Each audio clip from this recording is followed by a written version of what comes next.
Welcome to another episode of our unique NUFC podcast, as we are joined by the Don of Northeast writers. The Toon head down to the South Coast, looking to build on that fantastic opening day victory.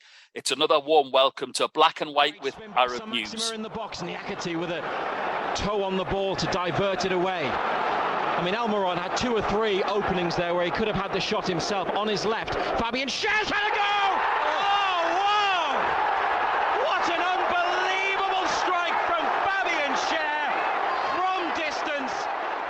It's a welcome return to the pod for our very own John Gibson, but before we say hi to him, we welcome back my co-host, a sports editor with better stats than Bruno Guimaraes. Ali Khaled, how are you?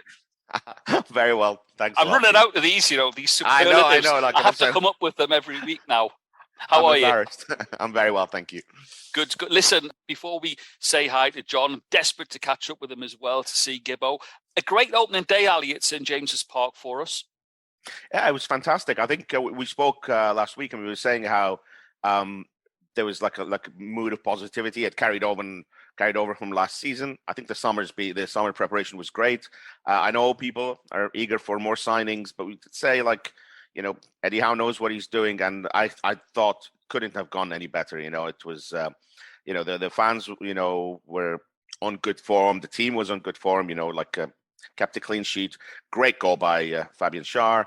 And I thought they dominated, the majority of the match, shall we say. And yeah, couldn't have gone better, And I think it maybe should, ease people's worries slightly about, I know it's only one match, but ease people's worries slightly about the transfer market and all that. This is what's important, one of the things about the summer break that irritates me with all football fans, certainly not just Newcastle, is there's just too much importance about signings and transfers and who's coming in and who's going out. But that's half the fun, AK. That's half the fun. It is, and it's driven by the media. I know that, but it just gets fans really, really worried, and sometimes you lose sight of what's the most important thing, which is winning those 3 points. Absolutely, John. Welcome. It's great to see you again. First and foremost, what did you take away from the opening game against Forest? An awful lot. I was at the game. We absolutely dominated it. We had 62% possession, 23 shots against 5, 11 corners against 1. We're not used to that. At this time last year, when we were going into last season with Mike Ashley and Steve Bruce, we went 14 games without a win.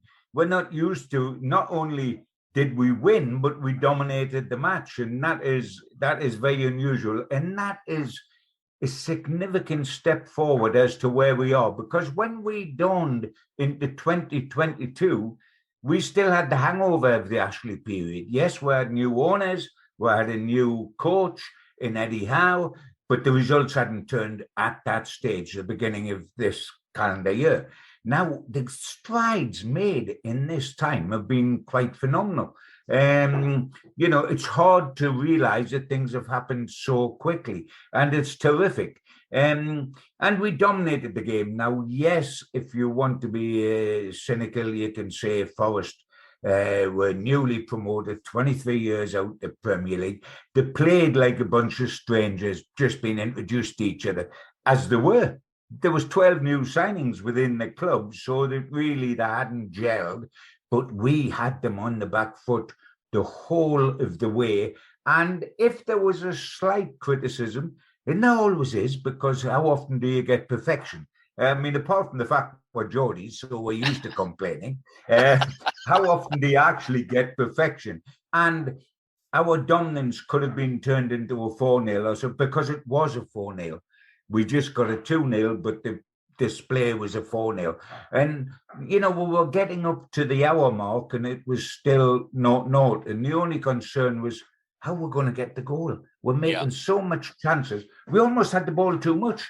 What do we do with it now? Oh, here's the ball again. What do we do with it now? And then we got the wonderful goal from Schär, struck absolutely magnificently. And then what I thought was a very, very clever goal by Callum Wilson. He hadn't dominated the match. The last home match in the Premier League against Arsenal at the end of last season, he absolutely dominated the match, Callum Wilson. He was wonderful. He didn't do it this time, but that's what great strikers do. Absolutely. Centre-half think he's in the pocket, and he's not in the pocket. He came out the once, and I mean, Joe Linton puts the ball across. He's running right to left with the defender on him, and he flicks it over the defender and over the keeper into the far corner. Marvelous. I mean, that is the definition of quality. And it is the definition of quality, and of a quality centre forward who had, like you quite rightly said, Gibbo, not his most active games, but he was there at the right time.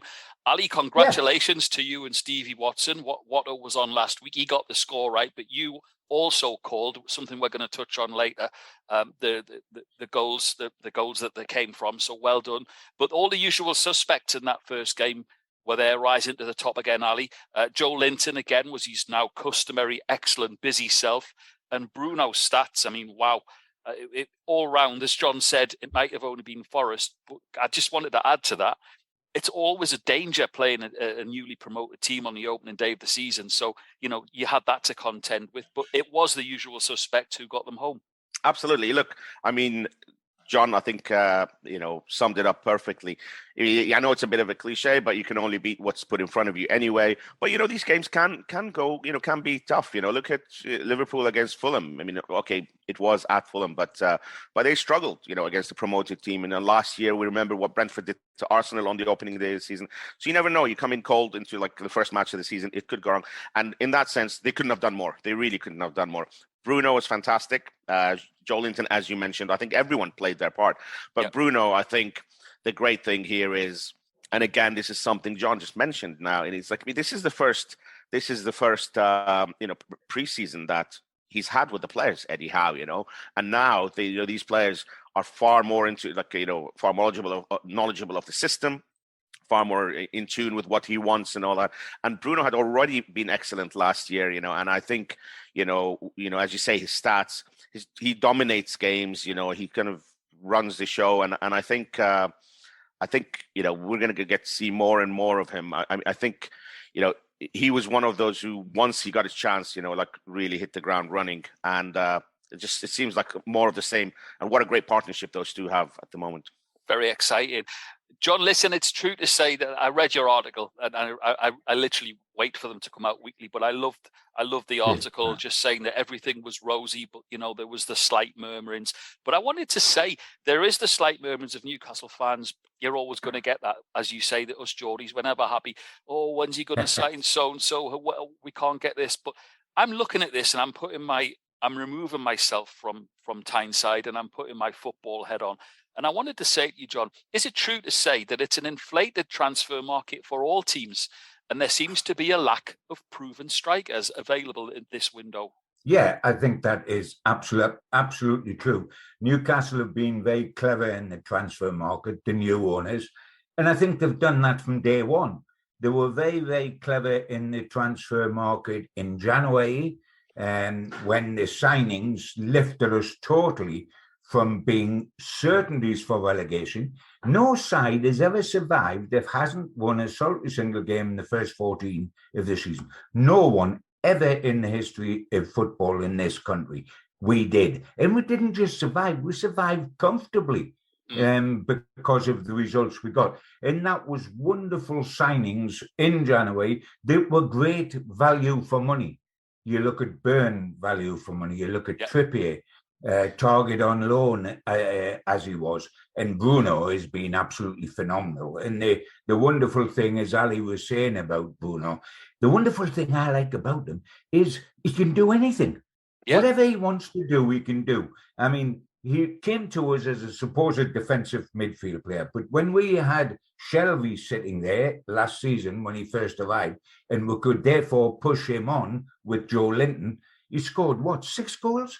And he wasn't supposed to be a forward-running midfielder, scored 6 goals. Now for this game against Forest, Shelby's out the picture as he was at the end of last season because he's injured. So if you brought Sean Longstaff in, he could have gone on, Bruno could have gone on up front and gone in the box, and Longstaff could have sat.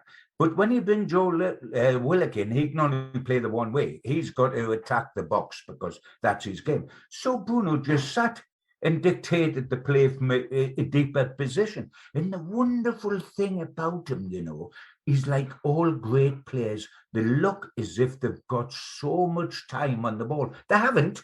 They've got the same time as anybody else, but they look as if they have, because they're unflustered, they're unhurried, they've got great vision, a good touch, and they can mix it. Now, always remember, you go back to the old days when you used to get good midfield players like Johnny Giles and Billy Bremner and Graham Souness, who could spray a ball about. All three of them were assassins. They were assassins as well as quality players. And Bruno's not scared. He can get the body in the way, he can get the boot in the way. All round is a class above. What we've got to do in the transfer market now, we get him and he stands out like a sore thumb. He's got so much quality. The players we get now have got to be as good as Bruno, where Bruno looks a very, very good player, but so's another half dozen. Whereas at the moment, he stands out like Gray's Monument. He stands out as something quite exceptional. He's got to be the standard in the future. He's set the bar high. It's funny, you just jogged my memory from the game on Saturday. There was so much going on, and I was watching it with my dad, but you just jogged my memory.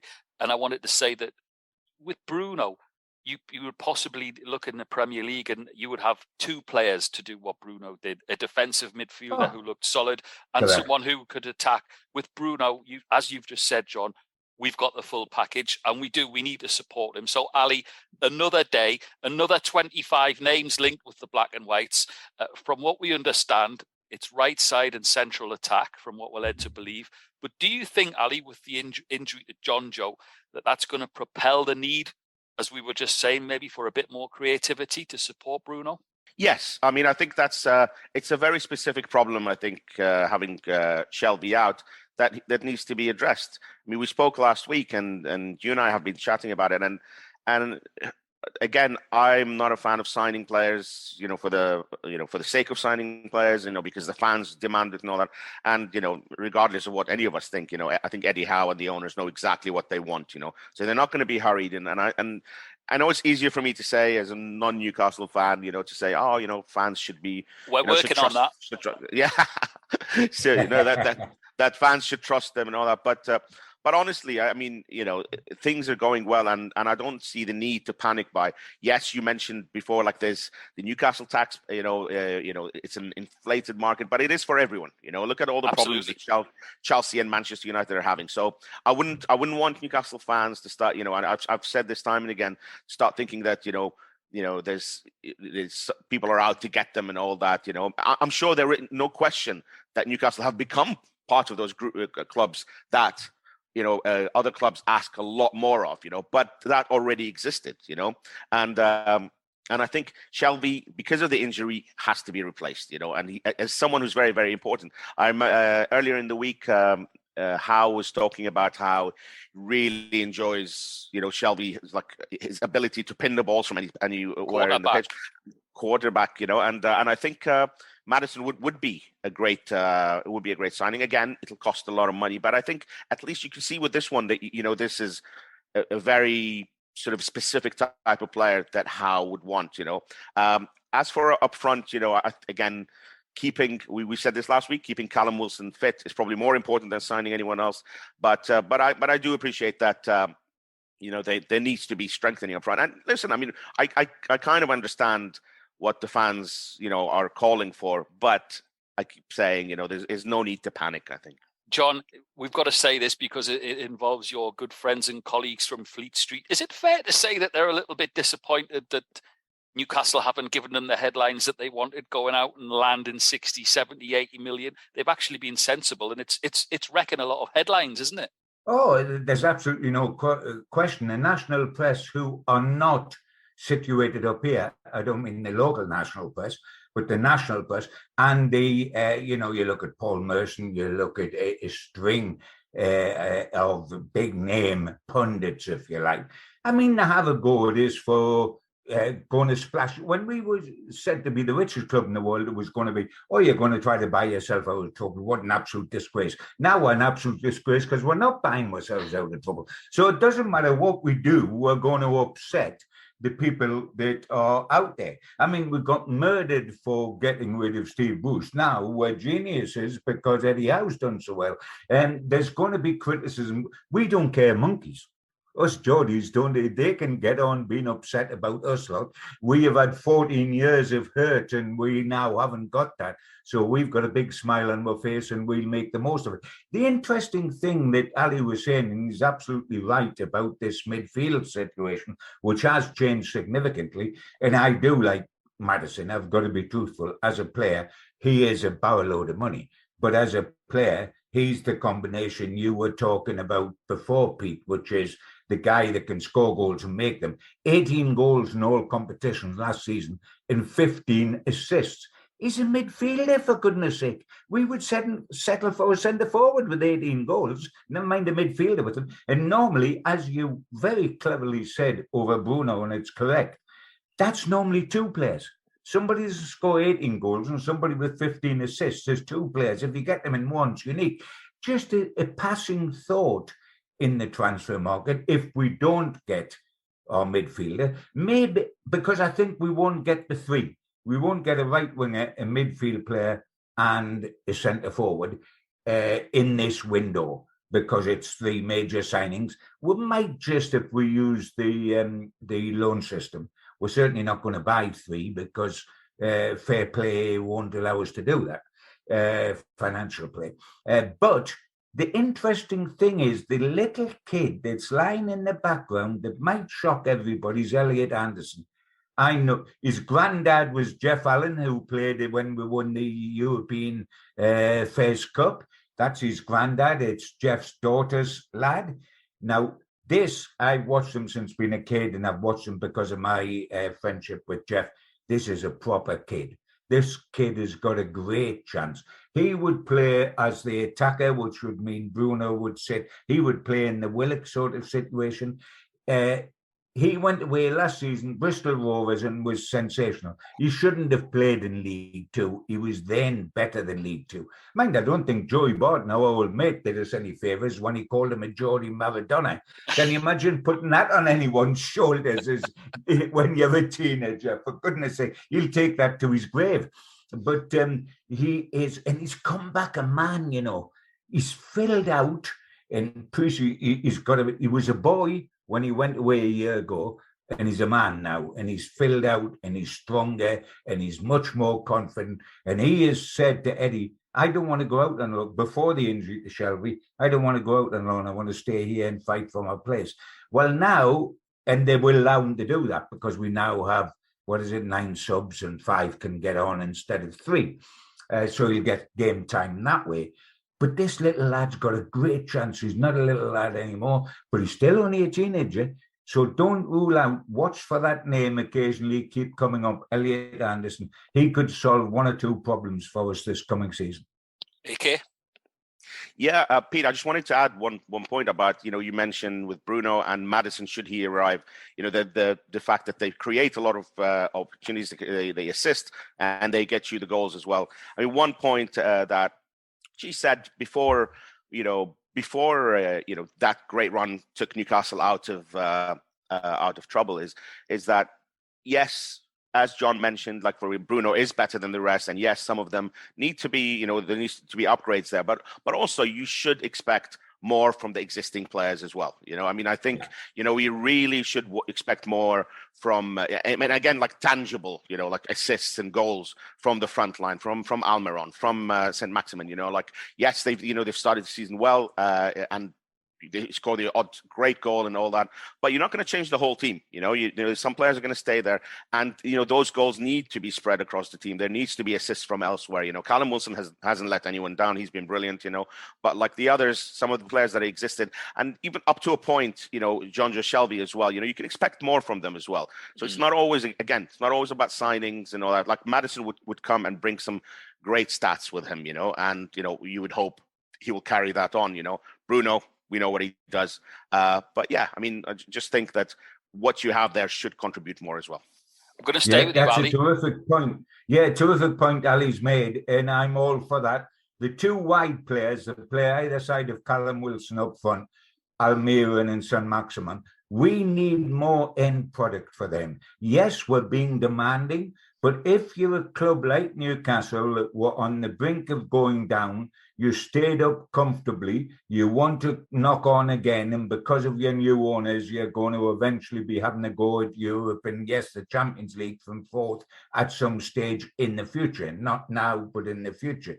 But then your wide players have got to produce more in the way of assists and goals than are against the names of San Maximum and Almiron at the moment. Now, we do know what they produce. Almiron is lightning quick. He will work all day. He is a workhorse. He loves the job. He plays with a smile on his face, but he doesn't score enough goals and he doesn't produce enough assists.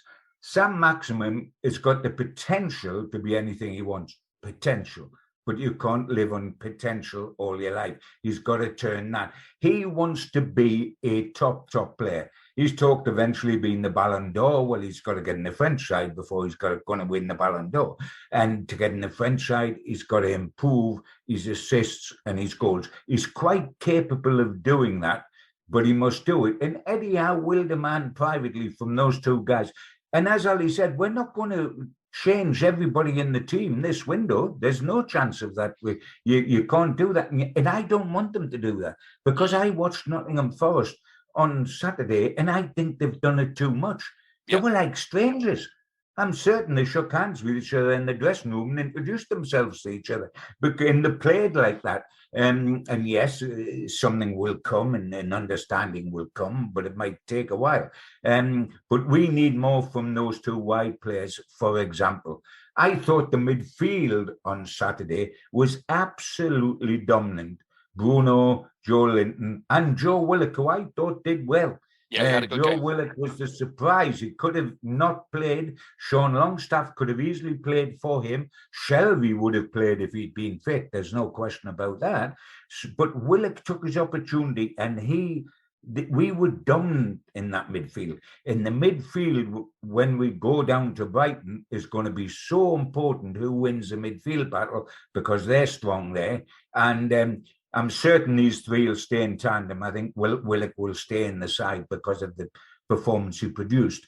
And we've got to repeat that. But yes, I want to see more assists or more goals coming from our two wide lads. Because otherwise, Ryan Fraser will push on one side to get in, and we may buy a right winger before September the 1st. Absolutely. Ali, let's turn our attentions to the weekend, down to the south coast, to Brighton, who had a fantastic result. No surprise to me. I think myself and Dean Ashton, who I was watching prior to the game, I like Dean as a pundit, great guy. He was quite buoyant. He said before the game, he said, Brighton will get a result here. He was absolutely certain of it. And I felt the same myself, given all that's going on at Manchester United. So Newcastle go to Brighton, Ali. Is it the same team for you? And what about the Botman conundrum? I think for a start, just on Brighton, I have to say I was not expecting that from Brighton. Not necessarily that I thought they'd lose. It's just that I thought they were excellent and as impressive as being 2-0 up at halftime.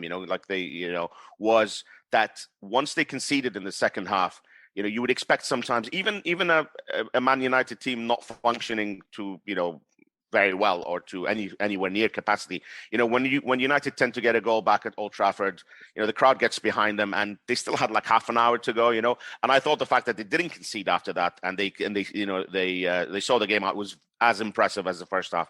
So I think it's going to be completely different tests for Newcastle this time around to what they had against Nottingham Forest. I think we all know that. And as for the team, last week we were discussing who's going to partner Botman.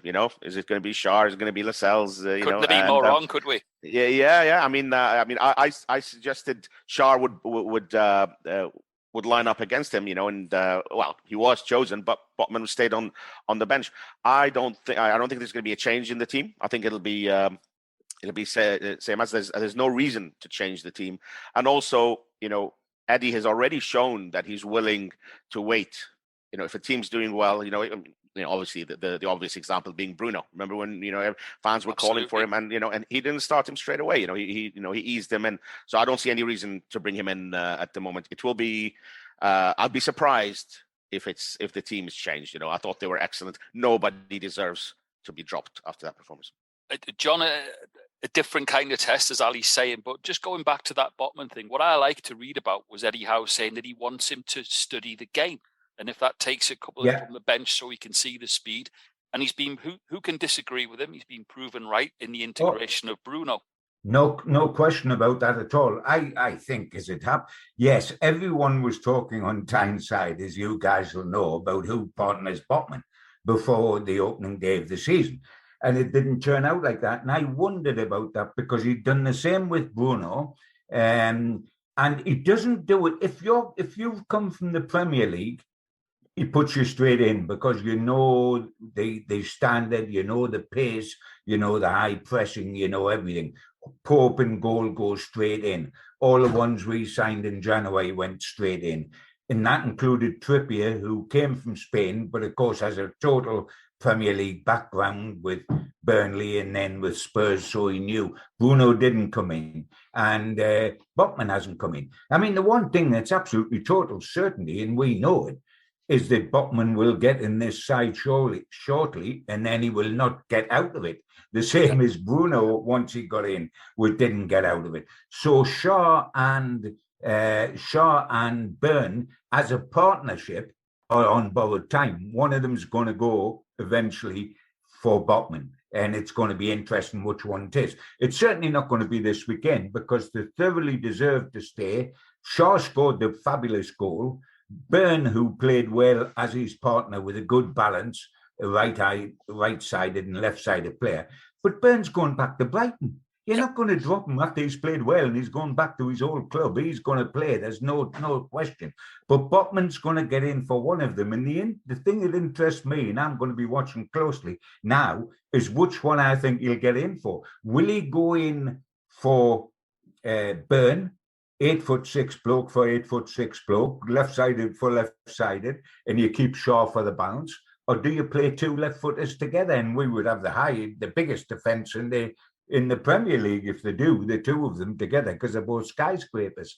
But it's going to be interesting. And, a mischievous thought here, there's a game coming up which might well decide when we're going to see Botman start, and that's Man City. Because after Haaland's ran at our two centre-halves, I don't know if you saw him at West Ham, he is the quickest thing I've seen from a standing start I mean, the way he got the penalty and scored the second goal, he's so quick. You wouldn't catch him on the way back. He made Usain Bolt look like a slouch. I mean, he is the definition of quickness, and I think he'll get rid of one of our centre halves, and against Wolves, Botman will be starting. But I don't wish that on our centre halves because they did terrific. But Botman hasn't been bought to be a backup central defender at 35 million. He's been bought for the team. But this worked terrific with Bruno. Bruno wasn't too chuffed to sit those 5 games out, and Botman wasn't too chuffed to sit out Saturday because all his folks had come across to watch his debut. But there's only one gaffer, and the gaffer selected the team, and then it proved to be absolutely correct because when you get a result like that, you're right. Absolutely. It's as simple as that, isn't it? In Eddie, we trust. Ali? Now, I just wanted to add on that. I think obviously, as John said, Botman will eventually become, first choice. It's just a matter of time. But again, it is smart to that, for someone who's new, just, as you say, study the game or just get used to the pace, watch, get a feel for the club. There are examples, for thinking, for having that mindset. I mean, one good example was, obviously, I support Liverpool, but like when Fabinho signed, he was he wasn't in the team for 2 months, to the point where everyone was like, oh, he's not settled in, is he going to be sold back and all that? But then he, and Klopp kept saying, we're working with him. When he dropped him in, he hasn't left the team, as John mentioned. Once you drop him in, he's been absolutely probably one of the best defensive midfielders in the league. On the other side, look at United on the weekend. Lisandro Martinez, everyone was talking about him, and everyone was saying, people were criticizing the fact that his probably not, not very tall and all that, but that first half hour he looked okay and all that, and then those 2 goals came in and his confidence went, and like as all these United fans like jumping on his back and all that, and this was a game United were expected to win, so it doesn't always, like throwing him in for the first match doesn't always work out, and that's the case with Botman. If it's a tough choice for Eddie Howe to actually choose one of those 2 who are playing right now, who eventually is going to drop. If it becomes a tougher choice, then I don't think he'll mind at all. It just means that you've been playing really well. And as John said, Ali, as well, at the end of the day, in Eddie we trust at the moment, because every decision that he's made has been for the better of the club. John, a final message, a 2-part question for you. I want you to give us a message to the fans who might just be feeling a little hot under the collar with no new additions as we approach the final stages of the transfer market, and then give us a prediction for Saturday. Yeah, I can totally understand fans getting concerned, because one of the first things you do is you think, what happens if Callum Wilson gets injured? Taking just one position, because while we've made all these fabulous signings, if there's one guy that hasn't quite hit the high benchmark that everybody else has hit, it has been Chris Wood. Who hasn't got the goals, and his movement and confidence levels aren't quite what other people's are. So there's a worry and a concern that if we're not getting goals elsewhere in the team, we'll lose Callum Wilson, and we lost him for 3 months last year. Where are we? So they want a centre forward.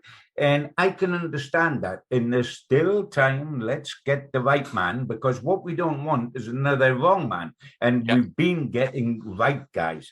The trouble is the FFP rules, which, good gracious, I'm certain nobody outside of the Newcastle United hierarchy understands. Never mind, I'm not certain players understand it. We understand it. Fans understand it. It is very complex, but it's built. One of the problems Newcastle have got is that your commercial, it's linked heavily to your commercial revenue. This is so you can't try to buy success off the shelf in the way that Manchester City and Chelsea did when they first come. When they first had takeovers, there wasn't the FFP then, and they just went out and spent huge money. And then when the guy flopped, they just went out and wrote another check because they could. You can't do that now. And there's the commercial revenue is the huge thing that drives the ceiling of how much money you can spend. When Mike Ashley, I've just got the figures here, took over the club in 2007, the commercial profit was 26 million. In 2019, which is 12 years later, it was 28 million. It had only increased by 2 million in that time, which is horrendously poor. But this regime is having to work off those figures. That they're the figures that Newcastle United are getting judged on now.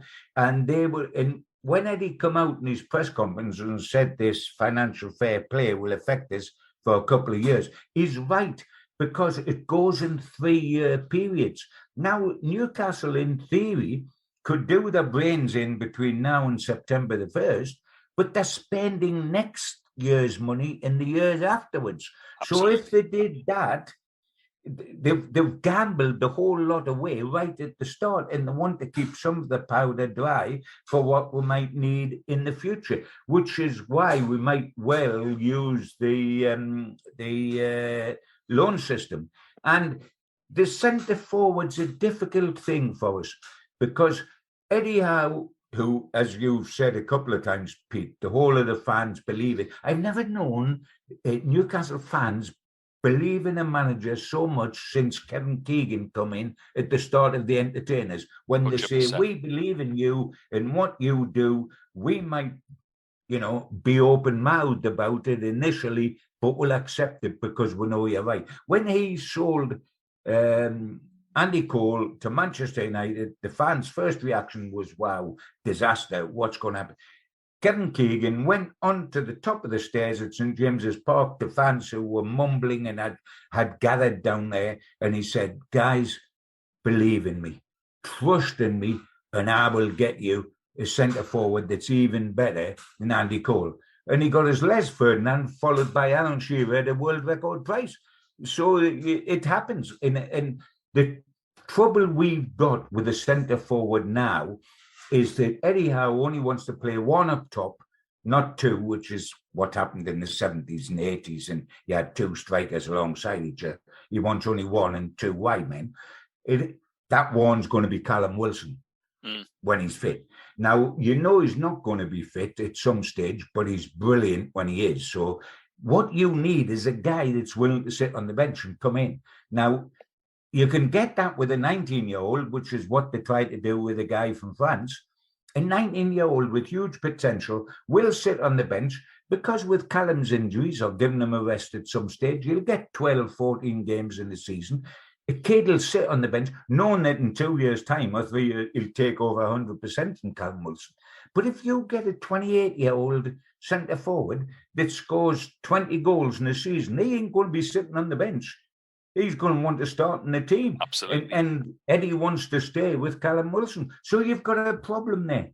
And that's the problem they're facing at the moment. You can either take a much more experienced centre forward on loan, who may be okay for a year, or ideally they want a 19, 20, 21-year-old. That's what they want. And that's what they felt they had from France, and they lost him to Paris Saint-Germain at the end. But yes, be gentle. We've got it right so far. We've risen from the dead so quick. We almost had a nosebleed in 2022. Let's be happy. Let's be content for where we are. And above all, let's trust in those that are looking after our interests, because that has proved to be terrific for the moment. Let us keep going down that road. We're okay. It's just how quick we're improvement's going to be. But we're fine. We weren't fine a year ago. Remember where we were a year ago. I'm grateful. I think we have to do that, John. We do just have to stop and remember where we were. Go on, give us a score for Saturday. A hard one, because they're wonderful. I mean, they keep selling all their best players and still getting results. I mean, it's quite incredible. Not only have they sold these two guys to Chelsea and Spurs and got 82 million in this window, but in the last window, they sold Dan Burn to us, and we nicked Dan Ashworth, who found all their stars. We nicked him as well. And then on the opening day, they go to Manchester United and win. So they'll be one to owe us. Brighton are brilliant. I think these two sides currently are as attractive two sides in the Premier League as any outside of the Champions League top 4, top 6. I think these two sides are attractive, really, really attractive. It's very hard. You can make a case out for Brighton. You can make out a case for us. I think we'll draw 1-1 or 2-2. I think we'll get a draw. And I would almost settle for that now. I know we've got Man City to come, which isn't easy, but Brighton are a good quality side. I think it could be a terrific match, and I think we'll get a draw. I agree as well. So, John, I'm with you on that, and I would happily go with a point. Listen, John, it's been absolutely superb to see you again. We want you to come back on during the course of the season, and we can update and see where we're at. So, again, many thanks for taking the time to speak with us. It's been fab to see you. Ali, last word goes to you as always, and I wanted to mention that run of games. It's City, Wolves, and Liverpool. It makes Brighton very important for some kind of result. Give us your prediction and your thoughts ahead of it. Right. So I think obviously the City match is probably the hardest one of the lot. And obviously Liverpool are coming, but Liverpool is at St. James's Park. And is the City game at home as well? Yep. No, City's at home, Liverpool's away, Alex. Liverpool away. Oh, sorry. Right. So I got it the wrong way around. Sorry. So, but I mean, I think City, those City and Liverpool games, we mentioned this last year when they played them consecutively near the end of the season at some point. And we were saying, these are not the games to panic if things don't go well. You know, I really think fans should not panic and should not lose their heads, because not much is expected. You know, but that doesn't mean that they can't go for it. And I mean, look at Fulham. Fulham really played very well against. They were very organized against Liverpool and could have. Some people say we should have won. So there's no reason that they can't get a result somewhere, but. Should that result not happen, I don't think people should not panic and should not be using that to say, right, we should have signed more and all that. I don't think any signings will really have a major impact on those particular 2 games.